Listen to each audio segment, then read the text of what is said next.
राज्य रे शिल्प अभाव एवं एही कारणरू रोजगार लगी अन्य राज्य जाउथुबा युवक युवती मानक मध्यरे सबुठु अधिक प्रभावित हेउछि गंजाम जिला। प्रतिवर्ष हजार हजार छात्र छात्री गुणात्मक शिक्षा अभावरू बेरोजगार हेबा सह अन्य राज्य को जीविका पाई जिबा सकाशे बाध्य हेउछन्ति। एही समस्या को दृष्टि रे रखी गंजाम जिला दिगपहंडी स्थित साई ट्यूटोरियल एक गुरु दायित्व नेछि। सरकारी एवं बेसरकारी उच्च पद पदवी लगी पिलामानंक भितरे उत्कृष्ट दक्षता व्यक्तित्व और योग्यता गढ़िबा सकाशे फलरे पिलामाने विभिन्न पद पई आवेदन करी उज्जवल भविष्यत गढ़ी परिबे। गत 25 वर्षरु ऊर्ध्व समय धरी एही महत उद्देश्य नेही एही ट्यूटोरियल रे प्रकाश रेड्डी, विभूति भूषण त्रिपाठी, देवेंद्र मिश्र, उदयनाथ गौड़, शिव प्रसाद रथ और साई प्रसाद रथ एवं अन्य शिक्षक माने तत्परतार सह पिला मानक उज्जवल भविष्यत पई एठारे शिक्षा देई आसुछंती। आखपाख अंचलर प्राय 250 रु अधिक ग्राम एवं पाटपुर, दिगपहंडी, ब्रह्मपुर, शेरगढ़ आदि सहरांचलरू मध्य पिला माने आवासिक शिक्षा पई साई ट्यूटोरियल रे पाठ पढ़ंती। प्रति वर्ष साई ट्यूटोरियल रे नुआ छात्र छात्री मानकु स्वागत समारोह द्वारा प्रोत्साहन दिया जाय थाए। चलित वर्ष गतकाली 31 अगस्ट मैट्रिक पास करी +2 जॉइन करिथिबा छात्र छात्री मानक पई स्वागत सकाशे एक भव्य समारोह आयोजन होइथिला। एही अवसर रे शिक्षक एवं छात्र छात्री माने निजर मतामत रखिथिले। साई ट्यूटोरियल साई सर साई प्रसाद रथ हमर दीर्घ 96 रो ए ट्यूटोरियल आरंभ हलानी। हमर रिजल्ट मध्ये भलो होची। हमर एकमात्र लक्ष्य ये जो गाँ गहली पिला माने सब आसुछंती से माने किमिति उन्नति हेबे आउ किमिति आमे कले ताके भलो पाठ पढ़िबे आउ परवर्ती समय आमे ताको किमिति सुविधा देई भलो कोचिंग देबु से माने आगु को जाई परिबे। सेटा होची हमर प्रथम लक्ष्य गाँ गहली पिला न पई आउ किमिति कले भविष्यत आउ किछि भलो पढ़ाई परिबो आउ किछि पढ़ाटा इंप्रूवमेंट करिवो सेटा पे आमे हमर लक्ष्य। मु विभूति भूषण त्रिपाठी पिला माने मते लालू सर बोली जानंदी। आमर ये साई ट्यूटोरियल मु ओडिया अध्यापक अटे। आमर अनुष्ठान 1996 मसीहारू निरवच्छिन्न सेवा जोगे आसुछि। आमर ये अंचल रे 200 खंड अधिक ग्रामर पिला एठी आसी पाठ पढ़ुछंती। एठारे आमर आवासीय व्यवस्था अछि। पिला माने उभय पुओ झिओन पई अलग अलग हॉस्टल व्यवस्था अछि। कम पैसा रे पिला ने एठी अधिक पाठ पढ़ुछंती। आमर बहुत छात्र इंजीनियरिंग, डाक्टरी अन्य विभाग सुनाम अर्जन कर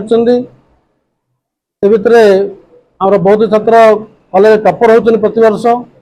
कॉलेज खेमुंडी कॉलेज विशेष खेमुंडी कॉलेज पाखा कॉलेज 7-8टा कॉलेज सबुथ छात्र पाठ पढ़ती। सब आम अनुष्ठान 90 ରୁ 95% अधिक रिजल्ट होता है। ए वर्ष 18 जन रु अधिक पिला 80% ऊपर आनी। 90% आनी गोटे झील टपर रीति नायक। प्रति वर्ष आमर पिला सक्सेस होती। तेणु जो मैंने साइंस पढ़ाई आग्रही आम अनुष्ठान को आसतु और निज भविष्य गठन करूँ। मो नाम है देवाशीष गौड़ और मोर +2 सेकेंड ईयर और यही जो साई ट्यूटोरियल जॉइन करने यह उद्देश्य है जे आमर प्रति वर्ष अधिक अधिक पिला फास्ट क्लास होती जहाँफल 90% 90 एभव आनी और पिला भविष्य उज्जवल होती। तेणु आम पेरेन्ट्स मैंने सार अंत कंटाक्ट कर सार मैंने आम घर को आसी 10th जो भल रिजल्ट देखी से आम चूज कर आनी। तेणु आम भी भविष्य +2 रे भल कि मार्क आने निजर भविष्य कैरियर हिसाब से देखा गले आम जो साइट ट्यूशन आम पढ़ी निजक धन्य मन कर गर्व अनुभव कर। चंद्रनाथ विषय मु कुशवाड़ा आसी।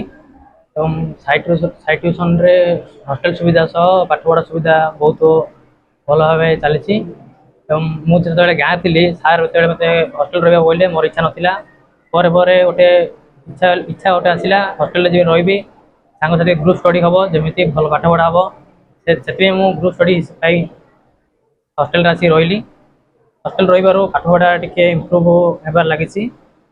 पढ़ा सुविधा सह वर्ष रिजल्ट अति मात्रा होती। फास्ट क्लास अधिक मात्रा ट्यूशन बाहर ट्यूशन आसबार आग्रह बढ़ला। अन्य ट्यूशन छड़ा ट्यूशन ଫ୍ୟାସିଲିଟି ସହ ସାର୍ମାନଙ୍କ ପ୍ରତି ପିଲାମାନଙ୍କ ପ୍ରତି ଦାୟିତ୍ୱ ଏବଂ ସେମାନେ କେମିତି ଆଗକୁ ବଢ଼ିବେ ସେଇ ଦିଗରେ ସାର୍ମାନେ ବହୁତ ଚେଷ୍ଟା କରୁଛନ୍ତି। ତେଣୁ ଏଇ ଟ୍ୟୁସନ୍ ଆସିବାକୁ ଆଗ୍ରହ ମୋର। ନମସ୍କାର, ମୁଁ ହେଉଛି ଏସା ହାସିନୀ। ମୁଁ ବକନପୁର ଗ୍ରାମରୁ ବିଲଙ୍ଗସ୍ କରୁଛି। ମୁଁ ଗତ 2 ବର୍ଷ ହେଲା ସାଇ ଟ୍ୟୁଟୋରିଆଲରେ ପାଠ ପଢ଼ୁଛି। ସାଇ ଟ୍ୟୁଟୋରିଆଲ ଆମର ଏଠାକାର 200 ଖଣ୍ଡ ଗ୍ରାମ ଭିତରେ ଖୁବ୍ ପରିଚିତ। ସାଇ ଟ୍ୟୁଟୋରିଆଲରେ ଖୁବ୍ ପାଠ ପଢ଼ାଯାଏ, ଖୁବ୍ ପିଲାମାନଙ୍କୁ ଭଲ ଶିକ୍ଷା ଦିଆଯାଏ। ତାଙ୍କେ କେମିତି ନିଜର ଲାଇଫରେ ଇମ୍ପ୍ରୁଭ୍ କରିପାରିବେ ତାହା ବିଷୟରେ ସେମାନଙ୍କୁ ଶିକ୍ଷା ଦିଆଯାଏ। ପିଲାମାନେ କେଉଁ ପିଲାମାନେ ପାଠ ପଢ଼ି ପାରୁନାହାନ୍ତି, ପଛ ରହିଯାଉଛନ୍ତି, ଗାଁ ଗହଳିର ପିଲାମାନେ କିଛି ଜାଣିପାରୁନାହାନ୍ତି, ଦିଗପହଣ୍ଡିରେ ସାଇ ଟ୍ୟୁଟୋରିଆଲ ଅଛି। ସେଥିପାଇଁ ସାର୍ମାନେ ଆମର ଯାଇ ପିଲାମାନଙ୍କୁ ବୁଝାଇ ଆଉ ଟ୍ୟୁସନ୍ ଆସିବା ପାଇଁ କୁହନ୍ତି ଏବଂ ତାଙ୍କୁ ତାଙ୍କର ଜୀବନର ଲକ୍ଷ୍ୟ ଦେଖାଇଥାନ୍ତି। ଏହିପରି ଭାବରେ ଟ୍ୟୁସନ୍ରେ ଆମର ପାଠ ପଢ଼ା ହେବା ସହିତ ନିଜ ଜୀବନର ଲକ୍ଷ୍ୟ ମାନେ ନିଜ ଜୀବନରେ କିପରି ଲକ୍ଷ୍ୟ କରିପାରିବେ ତାହା ବିଷୟରେ ମଧ୍ୟ କୁହାଯାଇଥାଏ। ଦିଗ ପହଣ୍ଡିରୁ ରଜନୀକାନ୍ତ ପାଣିଗ୍ରାହୀଙ୍କ ରିପୋର୍ଟ, ପ୍ରଭାବ ନ୍ୟୁଜ୍।